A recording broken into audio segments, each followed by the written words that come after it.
Realism believes in realpolitik. What is realpolitik? It is a system of politics that is based on practical or realistic means rather than moral or ideological considerations. In short, reality triumphs over morality. Realism dates back to sons of Adam, one of whom killed his brother for self-interest.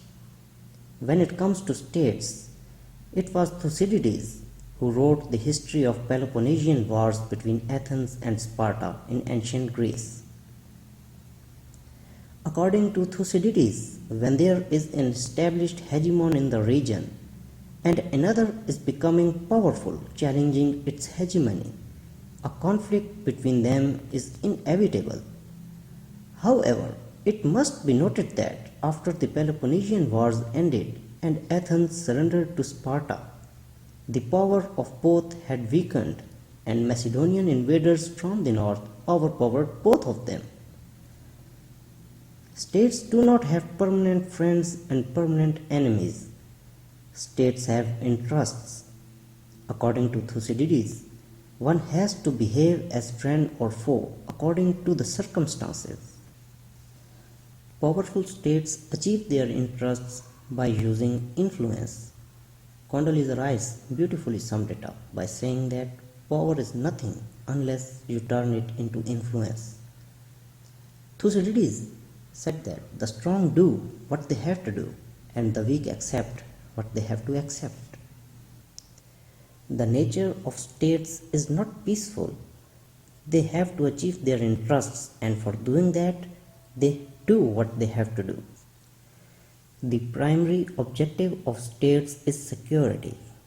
Fear, according to Thucydides, is the most important driving force for bringing nations to war.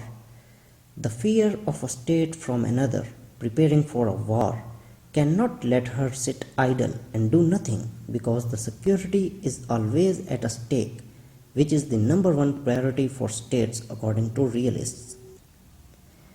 Thucydides' trap is a reality. In the present era, after the Cold War, US emerged as the single global power. But now, with China's economic rise, the hegemony of US is under threat. It is predicted that both China and US might not be able to escape the Thucydides trap. Henry Kissinger and Graham Allison studied a number of wars, and they came to a conclusion that most of the wars follow Thucydides trap. John Mearsheimer, another realist scholar, also endorsed that a Thucydides trap between United States of America and China will revive. Nicholas Machiavelli wrote The Prince, in which he gave pieces of advice to the prince of how to become a good leader. According to Machiavelli, war should be the only study for a prince. Machiavelli said that man is deceitful. He gives priority to self-preservation, and so do the states. According to him, politics have no relations to morals. According to Machiavelli, the subjects of the state should fear the prince, but not to the extent that they start a revolt. According to him, as a doctrine of necessity, the prince can take his words back. He said that the promise given was a necessity of the past. The word broken is a necessity of the present. Thomas Hobbes is another realist scholar. According to him, it is impossible to establish a leviathan over leviathans. Leviathan is simply an autocratic monarch or a state. In the opinion of Thomas Hobbes, states never give up their sovereignty. States are sovereign and they will do anything to protect the sovereignty. Anarchy is normal and eternal state of the international system. The famous phrase of Thomas Hobbes, bellum omnium contra omnes, that is war of all against all, it can only be avoided by a strong, undivided government. According to Thomas Hobbes, The best way to achieve peace is by constructing a leviathan through social contract. That is, the individuals give up their personal liberty for the protection of the state. Kautilya Chanakya is considered the Machiavelli of India. He was the Prime Minister and advisor to Chandragupta Maurya. According to Kautilya, a state should never trust his neighbors. And it's pretty true, because considering that states always were looking forward to expand the territory in past, a neighboring state is a natural enemy. Neighbor of the neighboring state must be a friend to contain the immediate neighbor, according to Chanakya. He also didn't believe in friendship or enmity between the states. He believed that states have friendships because of interests. Hence, Morgenthau is a realist scholar of modern times. His book, Politics Among Nations, is considered the Bible of realism. According to Hans Morgenthau, states are either indulged in war, recovering from the effects of war, or preparing for a war. Hence, states are always in a state of war. That is the natural condition of the international system. According to Hans Morgenthau, states have objective and universal laws that are based on national interest. 3S of political realism can be derived from the ideas of Morgenthau. States are the primary actors in the system. States have to survive, and for survival, they have to prepare for self-defense. Sun Tzu was an ancient Chinese general, a military strategist, a writer, and a philosopher. According to Sun Tzu, moral reasoning is not useful for the states. In his book, The Art of War, he suggests that a state must focus on keeping itself intact and should try to defeat the enemy without fighting. He told that a victorious warrior always prepares for the war first and then go into the war, and he wins. And if someone goes to war first without preparing, he loses. To sum up realism, war is the natural condition, war is the normal condition, and not the peace.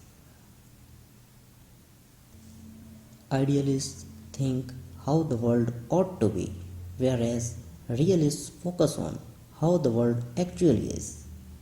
John F. Kennedy also said that it is an unfortunate fact that we can only secure peace by preparing for war. The most important actor for the realists is state that are always in a state of war, as Hans Morgenthau said. States are the gladiators. They need to survive, and they need to use all means in order to survive. States do not have permanent friends or permanent enemies.